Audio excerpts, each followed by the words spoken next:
Саламатсыңарбы урматтуу окуучулар. Бүгүнкү сабагыбыздын темасы маданият жана коом.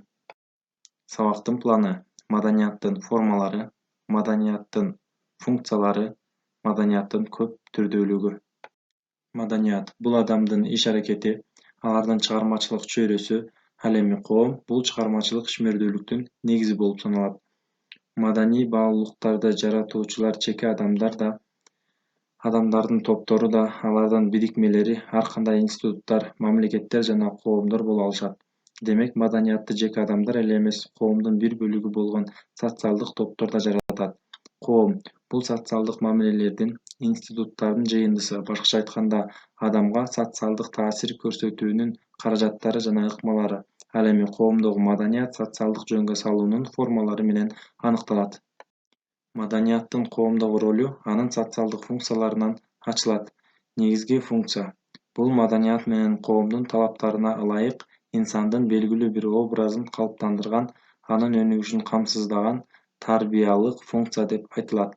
Калган функциялар ушундан келип чыгат.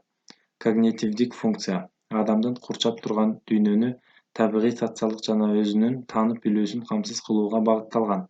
Маалыматтык функция — муундардын маданий ууландысы процессин жана тарыхый процесстин ар кандай формаларын камсыз кылат. Коммуникативдик функция — адамдардын ортосундагы баарлашуунун ар тараптуулугун камсыздайт. Белгилер жана белги системаларын колдонуу менен адамдардын ортосунда маалымат алууну жеңилдетет. Жөнгө салуучу функция — адамдардын коомго ыңгайлашуусу, адам менен коомдун, жамааттын ортосундагы мамилелердин калыптанышы, инсандар аралык мамилелердин камсыздалышы.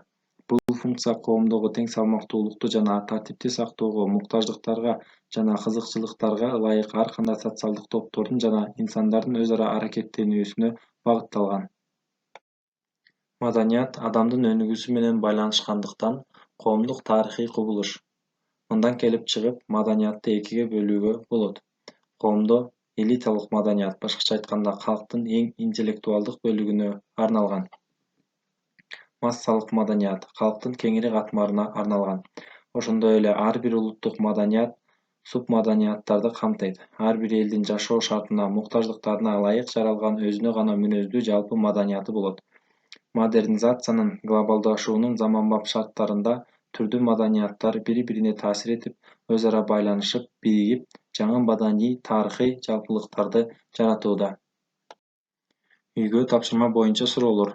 Маданият деген эмне? Коомду кандай түшүнөбүз? Маданияттын кандай функциялары бар? Мисалдар менен айтып бергиле. Элиталык жана массалык маданият кимдерге арналган?